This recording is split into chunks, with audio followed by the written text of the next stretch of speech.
मुख्यमंत्री की रेस में सबसे आगे चल रहे शुभेंदु अधिकारी। हिंदुत्व का मुद्दा हो, आपने सबसे ज्यादा बयानबाजी शुभेंदु अधिकारी की जुबानी ही सुनी होगी। पश्चिम बंगाल में नेता प्रतिपक्ष वो रहे हैं, यानी कि जब विपक्ष के किरदार में थे तब कितने आक्रामक थे वो भी हमने दौर देखा है। बीजेपी संगठन में उनकी अच्छी पकड़ मानी जाती है, केंद्रीय गृह मंत्री अमित शाह के बेहद करीब माने जाते हैं, और भी कई सारी बातें हैं और भी कई सारे कारण हैं। आपको बताते हैं कि एक मुख्य कारण ये भी है, ये जमींदार परिवार से आते हैं, ठीक है, लेकिन टीएमसी पार्टी में रहकर इन्होंने उसे छोड़कर 2020 में वो भारतीय जनता पार्टी में आ जाते हैं।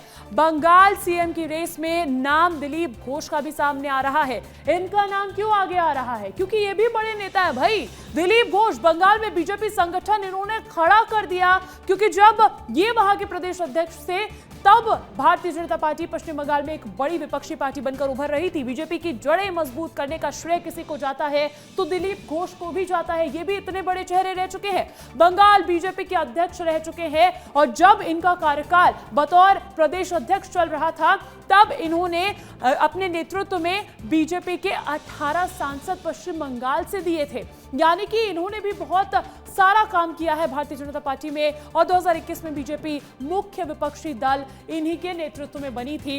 और आज जो हम देखते हैं कि 0 से शुरू हुआ आंकड़ा उस समय 77 पर पहुंचा था, इनके नेतृत्व में पहुंचा था। अगला नाम कौन सा है? अगला नाम आपको बता देते हैं। दिलीप घोष बड़ा चेहरा, शुभेंदु अधिकारी बड़ा चेहरा, समित भट्टाचार्य बड़ा चेहरा, जो कि मौजूदा पश्चिम बंगाल के प्रदेश अध्यक्ष भी है। वर्तमान में ये बंगाल बीजेपी के अध्यक्ष हैं, और एक तरीके से कहा जा सकता है कि बीजेपी को ऐतिहासिक जीत जो मिली है, पर्दे के पीछे से इनका एक्शन कारगर नजर आया है, कारगर साबित होता हुआ नजर आया है। पार्टी को एकजुट करने में इन्होंने महत्वपूर्ण भूमिका निभाई है, इसीलिए समित भट्टाचार्य का नाम भी सामने आ रहा है। ये कैडर में जीत का भरोसा पैदा करने वाले नेता के तौर पर जाने जा रहे हैं, पहचाने जा रहे हैं, और हो सकता है कि श्रेय देते हुए भारतीय जनता पार्टी इनके नाम पर मुहर लगा दे। अगला चेहरा कौन है? देखिए, दिलीप घोष की बात हमने की है, शुभेंदु अधिकारी की बात हमने की है, समित भट्टाचार्य की बात की है, लेकिन ममता बनर्जी महिला नेतृत्व 15 सालों से पश्चिम बंगाल को मिला हुआ था, तो हो सकता है बीजेपी महिला नेतृत्व दे। इसमें अग्निमित्रा पॉल का नाम सामने आ रहा है, जो कि आसनसोल दक्षिण से विधायक है। ये जीती है अभी, और आपको बता दें कि ये तेज तर्रार महिला नेता की छवि रखती है, जैसा कि ममता बनर्जी रखती है। टक्कर वाली नेता अग्निमित्रा पॉल कही जा रही है, और दूसरी बार आसनसोल से जीती है ये, यानी कि भारतीय जनता पार्टी जहां अस्तित्व भी नहीं रखती थी, वहां पर अग्निमित्रा पॉल के आने के बाद भारतीय जनता पार्टी के एक बैक टू बैक जीत का दौर शुरू हो गया है। आपको रूपा गांगुली के बारे में बता देते हैं, सोनापुर दक्षिण से ये विधायक है, और इनके बारे में ये भी बात है कि राज्यसभा सांसद भी ये रह चुकी है। पहले भी भारतीय जनता पार्टी ने इन्हें एक बड़ी जिम्मेदारी दी थी, और रूपा गांगुली को लेकर बंगाल महिला मोर्चा के अध्यक्ष चूंकि ये रह चुकी हैं, तो वहां पर महिलाओं का समर्थन भी भरपूर नजर आ रहा है। और हो सकता है कि जब महिला मुख्यमंत्री बनाने की बात पश्चिम बंगाल में आए तो रूपा गांगुली का नाम और उनके नाम पर मुहर लगती हुई भी नजर आए।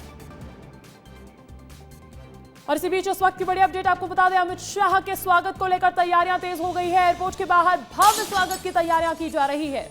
बंगाल के पारंपरिक नृत्य से स्वागत की तैयारी है, और बंगाली वेशभूषा में तैयार होकर महिलाएं पहुंची। आप देखेंगे कि किस तरीके से वहां पर माहौल पूरी तरीके से जोश से भरा हुआ नजर आ रहा है। यह बंगाली कल्चर है, यह बंगाली परंपरा है, और यह बंगाली संस्कृति है, जिसकी झलक भारतीय जनता पार्टी के शीर्ष नेतृत्व के आगमन के साथ ही नजर आने लगी है। अधिक जानकारी देने के लिए मेरे साथ अमृत तिवारी जुड़ चुके हैं। अमृत, लगातार सुबह से आप अपडेट दे रहे थे, पहले उस होटल पे भी आप मौजूद थे जहां अमित शाह पहुंचेंगे, लेकिन फिलहाल तो स्वागत की तैयारियां तेज होते हुए। बिल्कुल, अब थोड़ी देर में अमित शाह जो है एयरपोर्ट पे लैंड करने वाले हैं, और उनके स्वागत के लिए चौतरफा तैयारियां की गई है। न सिर्फ एयरपोर्ट बल्कि हर जगह जहां जहां उनका जो है कार्यक्रम है, जो खासतौर पे नोवेटल होटल पहुंचेंगे, उसके बाद से विश्व बांग्ला कन्वेंशन सेंटर जाएंगे, जहां पे विधायकों की भी जो है बैठक है। तो ऐसे में चारों तरफ जो है एक ही इंतजार है कि अमित शाह कब जो है बतौर पर्यवेक्षक ऐलान करते हैं कि पश्चिम बंगाल का मुख्यमंत्री कौन होगा। आपने जिन नामों की चर्चा की, उन्हीं नामों की चर्चा पश्चिम बंगाल में भी है, लेकिन जो सबसे ज्यादा नाम जो चर्चा में है, जो सबसे ज्यादा वजन रख रहा है, जो तवज्जो दिया जा रहा है, वो है शुभेंदु अधिकारी। शुभेंदु अधिकारी क्योंकि ऐसे केस हैं जो इस दौरान इस चुनाव में जिस तरह से भारतीय जनता पार्टी का एक और फिलॉसफी रहा हिंदू वोट, उसको लेकर के वो बहुत ज्यादा पोलराइज करते हुए नजर आए, हकों की बात करते नजर आए और कोई भी बिना लाग लपेट के वो सीधे सीधे हिंदू हितों की बात करते हुए दिखाई दिए। तो ऐसे में जो एक बहुत बड़ा वर्ग है वो ये चाहता है कि शुभेंदु अधिकारी पश्चिम बंगाल के मुख्यमंत्री बने। लेकिन एक और चीज है जिसमें और भी प्लेयर इसमें जो है शामिल है, जो जिन्होंने संगठन को खड़ा किया, जिनका संगठन से काफी ज्यादा जुड़ाव रहा है, जो भारतीय जनता पार्टी के कहा जाए कि मूल गोत्र से आते हैं, उनके भी दावेदारी को खारिज नहीं किया जा सकता है। ऐसे में बहुत सारे नाम जो है वो चर्चा में आ जा रहे हैं। साथ ही साथ भारतीय जनता पार्टी ने जो महिलाओं को लेकर के एक नया पिच तैयार किया है, वैसे में और दो महिला नेत्री जिनके बारे में आप जिक्र करते हैं, रूपा गांगुली और अग्निमित्रा पॉल, ये भी जो है रेस में है। अहम बात यह है अंजलि कि इस पूरे मसले में अगर देखा जाए तो पश्चिम बंगाल जैसा राज्य जो कि काफी संवेदनशील राज्य है, बॉर्डर वाला राज्य है, यहाँ पे एक ऐसे मुख्यमंत्री की भी जरूरत होगी जो न सिर्फ अपने कैडर पे पूरा उसका नियंत्रण हो, बल्कि लोगों में भी लोकप्रिय और साथ ही साथ वो एक अच्छा एडमिनिस्ट्रेटर हो। ये बड़ी बात है, एडमिनिस्ट्रेटर अच्छा होना वो बहुत ज्यादा जरूरी है, क्योंकि ये कोई ऐसा राज्य नहीं है, संवेदनशील राज्य है। यहाँ पे डेमोग्राफी जो है वो काफी ज्यादा संवेदनशील मानी जाती है। बॉर्डर इलाका है बांग्लादेश से, जो कि इसका बॉर्डर जुड़ते हैं। तो ऐसे में ऐसे एडमिनिस्ट्रेटर की जरूरत होगी जो फैसले लेना जानता हो, जो फैसले को कड़ाई से लागू कर सके और साथ ही साथ उसका कोऑर्डिनेशन दिल्ली से सही तरीके से बना रहे, यानी कि सुर का जो मिलना है दिल्ली से वो बहुत ही जरूरी है। और इसी पैरामीटर पे जो है उस व्यक्ति का चुनाव होना। अब तो जिस तरीके की तस्वीरें सामने आने लगी है, अमृत बता रही है कि भारतीय जनता पार्टी ने जो वायदे किए थे, संस्कृति वापस लाएंगे, परंपरा को नया रूप देंगे, हिंदुत्व की लहर वहां आएगी, उससे जुड़ी हुई तस्वीरें भी बयां करने लगी है। बहुत बहुत शुक्रिया तमाम जानकारी हम तक पहुंचाने के लिए। और देखिए